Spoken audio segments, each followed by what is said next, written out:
अपन दिल से समझे नहीं तो क्या करो, हमारे मन में कपट नहीं, किसको काटो उसको पीटो उसको डालो, ये कहीं नहीं तो क्या करो।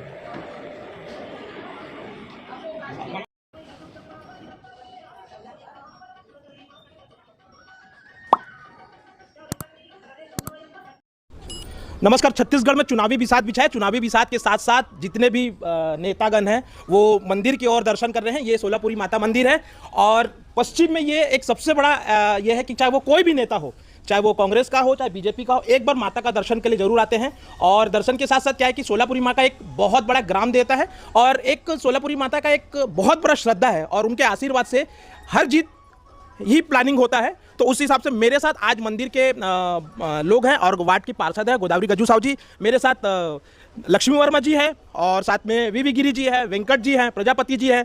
आइए उनसे जानते हैं कि कैसा है। आज सन्यासी सोलापुरी मंदिर से, माता के मंदिर से भारतीय जनता पार्टी के यहाँ के प्रत्याशी राजेश मुनत जी है, उनके पक्ष में प्रचार करने के लिए यहाँ से निकलेंगे। आज मैं माता का आशीर्वाद मैं चाहती हूँ कि भारतीय जनता पार्टी की सरकार छत्तीसगढ़ में बने ताकि छत्तीसगढ़ के जो लोग हैं वो सुख समृद्धि और आगे उत्तरोत्तर वृद्धि हो। ये परिसर से हम आज भारतीय जनता पार्टी का इस क्षेत्र का जो प्रचार है वो शुरू करेंगे और जनता से हम मत मांगेंगे कि वो अपना जो मत है, वो लोकतंत्र का त्यौहार है, लोकतंत्र का उत्सव है और इसको वो एक उत्साह के साथ जो व्यक्ति विकास कर सकता है ऐसे को चुने, ये निवेदन करते हुए हम इस क्षेत्र में प्रचार करेंगे। एक चीज़ जो देखा गया है कि नरवा गुरुवार बाड़ी, नरवा का पता नहीं, गुरुवा कहाँ है, बाड़ी का पता नहीं। और जैसे ही जो पश्चिम के कैंडिडेट है उन्होंने एक बहुत बड़ा उस चीज़ को हाईलाइट किया था, तो उसके बारे में आप क्या बताएंगे? देखो, भूपेश बघेल जी कहते हैं नरवा गरवा खुरवा बाड़ी। मैं मानती हूँ कि गांव में ये चारों चीज़ें जो है वो आवश्यक है और उससे विकास हो सकता है, लेकिन ये जो योजना है वो योजना का लाभ गांव में किसको मिला, ये जाके छत्तीसगढ़ में कांग्रेस की सरकार को देखना चाहिए। गांव में नरवा जो है वो पट चुका है, गरवा गौठान में है नहीं और घुरवा गांव में कहीं नज़र नहीं आता है। और बाड़ी इन्होंने देने के लिए अपने जन घोषणा पत्र में लोगों से वादा किया था, लेकिन मुझे नहीं लगता कि किसी को आज तक के बाड़ी दिया है। छत्तीसगढ़ की जनता जो है वो पूछ रही है भूपेश बघेल जी को कि आपने जो वादा किया उसको तो निभाया नहीं और आगे किस वादे को लेके आप चुनाव मैदान में आ रहे हैं। ऐसे मेरे साथ कमेटी के सदस्य हैं और साथ साथ में अभी उत्तम भैया भी, महेश्वरी जी भी हैं और मंडल अध्यक्ष भी आ चुके हैं। तो आइए मैं उनसे जानता हूं क्या बोलना चाहेंगे आप। श्री श्री सोलापुरी माता मंदिर सन्यासी पारा से हमारे पश्चिम विधानसभा के प्रत्याशी राजेश मुनत जी आज यहां से अपनी यात्रा प्रारंभ कर रहे हैं और विजयश्री की ओर जा रहे हैं। उनका माता जी से आशीर्वाद है कि भरपूर आशीर्वाद मिलेगा उनको, इस क्षेत्र से उनको भारी बहुमतों से विजय बनाना है। उसी आशा विश्वास के साथ यहाँ से पूजा अर्चना के बाद अपनी यात्रा प्रारंभ करेंगे। बहुत बहुत धन्यवाद। ऐसे ही मेरे साथ वेंकट जी भी हैं। हम लोगों से निवेदन करते हैं कि अधिक से अधिक संख्या में उन्हें वोट देकर विजय बनाए और विकास कार्य को आगे बढ़ाने के लिए अधिक से अधिक लोग जुड़े उनसे। बहुत बहुत धन्यवाद। मेरे साथ ऐसी युवा मोर्चा के हैं अमित महेश्वरी जी, आइए उनसे जानते हैं कि कैसा है पश्चिम में लहर, क्योंकि जिस हिसाब से स्थिति दिख रही है, स्थिति ऐसी है कि मतलब कहीं ना कहीं 5 साल विकास प्लस 15 साल विकास, ये डिफरेंस है इस साल। मतलब 5 साल में जो रहे विकास और 15 साल का विकास। अब तो लोगों को यही बताना है कि 5 साल में कितना विकास हुआ और 15 साल में कितना विकास हुआ। आए मेरे साथ अमित महेश्वरी जानते हैं उनसे। देखिए, निश्चित रूप से जनता सब देख रही है कि नाम भर विकास से काम नहीं चलता है, काम करने से ही जनता का सुविधा और जन सेवा होती है। और जनता आने वाले 17 तारीख को अपना मत देगी और उससे स्पष्ट हो जाएगा कि पश्चिम की जनता कौन से विकास को चुनती है। और निश्चित रूप से आज जहाँ जहाँ हम लोगों ने, भारतीय जनता पार्टी की सरकार ने काम किया है, इस विधायक ने सिर्फ अपने फोटो लगाने का काम किया है। मैं तो आपके माध्यम से चैलेंज करता हूँ कि जहाँ जहाँ ये जा रहे हैं विकास उपाध्याय जी, वो जहाँ भी बैठकें कर रहे हैं, सामुदायिक भवन चाहे रोड, वो किसने बनाई है, एक बार जरा जनता को उनको भी बताना चाहिए। एक चीज़ और मैं बोलना चाहूँगा कि जिस प्रकार से नरवा गुरुवा बाड़ी का एक बहुत बड़ा आप लोग ने, मैं देखा था वीडियो, आप लोग ने बहुत जाके वहाँ पे खोजबीन किया और साथ साथ में युवाओं में यूपीएससी घोटाला, मतलब छत्तीसगढ़ में पहली बार ऐसा हुआ कि यूपीएससी घोटाला, मतलब छत्तीसगढ़ स्टेट लेवल में जितने भी बड़े अधिकारी उनको सिलेक्शन हो रहा है, जो बेचारा 5 साल से मेहनत कर रहा है उनका कोई फायदा नहीं है। तो आप इसके बारे में, युवा क्या मतलब इस बार यूपीएससी का मुद्दा कहीं ना कहीं उछलेगा? लेकिन निश्चित रूप से अगर छत्तीसगढ़ में बात करें तो रायपुर पश्चिम युवाओं का हब है और यहाँ शैक्षणिक संस्थाएं पूरे पश्चिम विधानसभा में है और यहाँ के युवा निश्चित रूप से इस बहुत पीड़ित हैं कि 5 साल 3 साल वो लगातार मेहनत करते हैं और जब उनके रिजल्ट की बारी आती है तो ये नेताओं के बेटे, अधिकारी के बेटे को पीछे बैक डोर से एंट्री करा दी जाती है और निश्चित रूप से अंदर युवा तैयार है। 17 तारीख को अपना मतदान करेगा और ये स्पष्ट हो जाएगा कि भ्रष्टाचार के विरोध में युवा कैसे अपना वोट करेगा। एक चीज़ और देखा गया है कि छत्तीसगढ़ में सबसे ज़्यादा लेके, चाहे वो गांजा को लेके हो, चाहे वो गोली को लेके हो, गोली में भी पुलिस ने बड़ी बड़ी कार्रवाई की, गांजा में भी बड़ी बड़ी कार्रवाई की है, लेकिन कहीं ना कहीं ये तीन जो चीज़ है जिसमें युवा सबसे ज़्यादा प्रभावित हो रहा है और इसमें बहुत कहीं ना कहीं एक बहुत प्रभावित होने के बाद मर्डर हो रहा है, चाकूबाजी हो रहा है, तो इसको लेके इस बार क्या ये मतदान में फ़र्क पड़ने वाला है? देखिए, रायपुर पश्चिम एक शांत टापू था, हम लोगों ने विकास करने का काम किया, लेकिन आज पूरा नशे की हालत में युवा यहाँ पर है और इसके संरक्षण जरा कौन है, तो एक बार आपसे आग्रह करता हूँ पता करिए कि थानों से इन गुंडे बदमाशों को और इन जुआड़ियों को, सटोरियों को, चाकूबाजों को कौन छुड़वाता है। आप एक बार पता करिए, नशे का धंधा का कारोबार किन से जुड़ते हैं पता करिए, हाथा का संचालन कौन करता है, उनका तार कहाँ जुड़ते हैं, आपको खुद ब खुद पता चल जाएगा कि इस बैकडोर में कौन उनके हाथ के पीछे है। और निश्चित रूप से ऐसे युवाओं को नशे की लत में जो ढकेलने वाले इस बार इस विधानसभा से बाहर होने वाले हैं। बहुत बहुत धन्यवाद।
चुनावी समर का आगाज हो गया है, उसी प्रकार आज मेरे साथ तेलुगु समाज के सभी लोग हैं। आइए उनसे जानते हैं पश्चिम में क्या लहर है।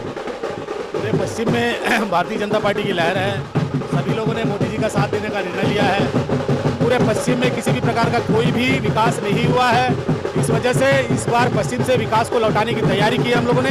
विकास उपाध्याय को किसी भी कीमत में हम हराएंगे और राजेश भैया को फिर से इस क्षेत्र में विधायक बनाकर हम मंत्री बनाएंगे। इस बार भारतीय जनता पार्टी प्रचंड बहुमतों से सरकार बना रही है और तेलुगु वेलफेयर सोसाइटी के सभी सदस्यगण पूरी तरह भारतीय जनता पार्टी के साथ में सपोर्ट पर है और इस बार राजेश भैया को किसी भी हाल में हम यहाँ का पश्चिम क्षेत्र का विकास पुरुष बनाएंगे। एक मैसेज क्या है, हर व्यक्ति आज कार्यकर्ता बना नहीं, मैं लड़ रहा हूँ राजेश मूणत, क्या ये सही है? बिल्कुल बात सही है। घर घर का बच्चा बच्चा, घर घर का लेडीज, हर कोई हर घर का पुरुष जो है, हर कोई राजेश मूणत बनकर इस बार चुनाव प्रचार में उतरे हैं और किसी कीमत में भी इस बार हम भगवा लहरा के रहेंगे। यूपीएससी घोटाला बहुत हो रहा है, क्या युवा में फर्क पड़ेगा? सचमुच में यूपीएससी घोटाला छत्तीसगढ़ के लिए एक शगुन, मतलब बिल्कुल तरीके से बहुत ही अपशगुन का कार्यक्रम किए हैं। कांग्रेस वालों ने इस तरीके से कार्यक्रम किए कि सचमुच में युवाओं के साथ में बहुत ही ज़्यादा नाइंसाफी हुई है। ये इनको बहुत भारी पड़ेगा और छत्तीसगढ़ में फिर से भारतीय जनता पार्टी का सरकार बनेगी और हमारे राजेश मूणत जी बहुत ही अच्छे मतों से विजय होंगे, हम सबका पूरा विश्वास है। मेरे साथ आज ऐसी पश्चिम के सारे कार्यकर्ता, आइए उनसे जानते हैं पश्चिम में क्या लहर है। राजेश भैया जिंदाबाद जिंदाबाद जिंदाबाद। क्या इस बार यूपीएससी का मुद्दा उठेगा? बिल्कुल सबसे बड़ा युवाओं के लिए वही मुद्दा है, बेरोजगारी भत्ता जो छल किया गया है। 2500 बांटेंगे बोल के किसी को नहीं मिला। आप अपने मोहल्ले में पूछ लीजिए, 2 आदमी मिलेंगे नहीं। और ये स्थिति है यहाँ, वास्तु स्थिति। और नशाखोरी तो इतना हो रहा है कि यहाँ पे चरम सीमा में चले गया है, कानून व्यवस्था लचर हो गया है। नहीं, एक चीज और देखा गया है कि ड्रग्स हो गया है और बाकी सभी मामले में क्या बोलना चाहेंगे आप? भैया, कांग्रेस मतलब अपराध का गढ़, भू माफिया, रेत माफिया, शराब माफिया, सूखा नशा माफिया, हथियार माफिया। जब से कांग्रेस का सरकारी सत्ता में बैठी है, 1000 बंदों के साथ इतने लोग घूम रहे जिसकी कोई सीमा नहीं है। जगह जगह हत्या, लूट, बलात्कार हो रही है, जिसका सभी प्रत्यक्ष उदाहरण यहाँ की आम जनता है।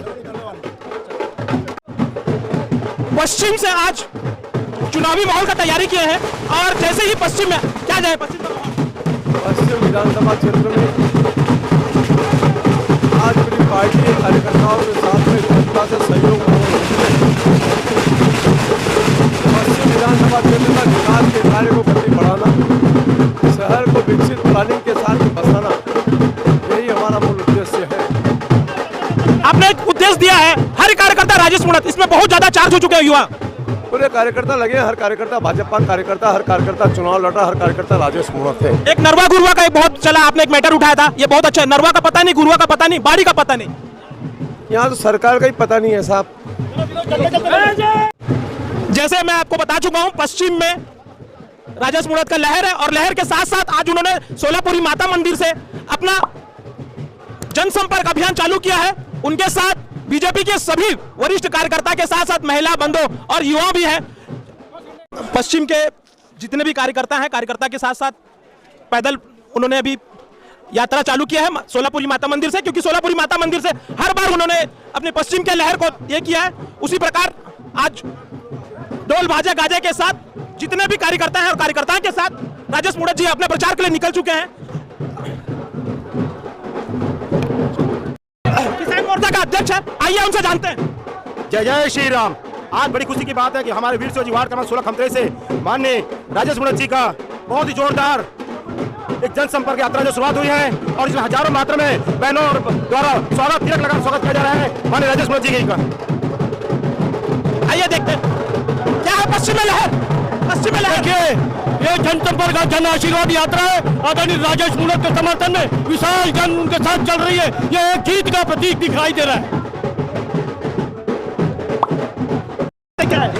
हमारे भैया माता जी का प्रणाम करके शुरुआत की है उन्होंने, और हमें विश्वास है कि माता जी आशीर्वाद दी है और हमारे भैया विजयी होंगे और सबसे ज्यादा मतों से लीड करेंगे खमताड़ी पश्चिम वार्ड से।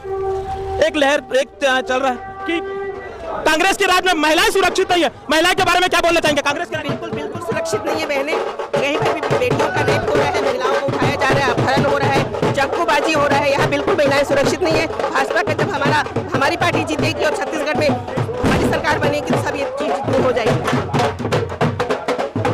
पूर्ण प्रकाश जी, आइए हमसे जानते हैं। जी, मैं डॉक्टर पूर्ण प्रकाश झा पश्चिम विधानसभा से राजेश मूणत जी को विजय बनाने के लिए हम सब यहाँ एकत्र हुए हैं। निश्चित तौर विजय सुनिश्चित है।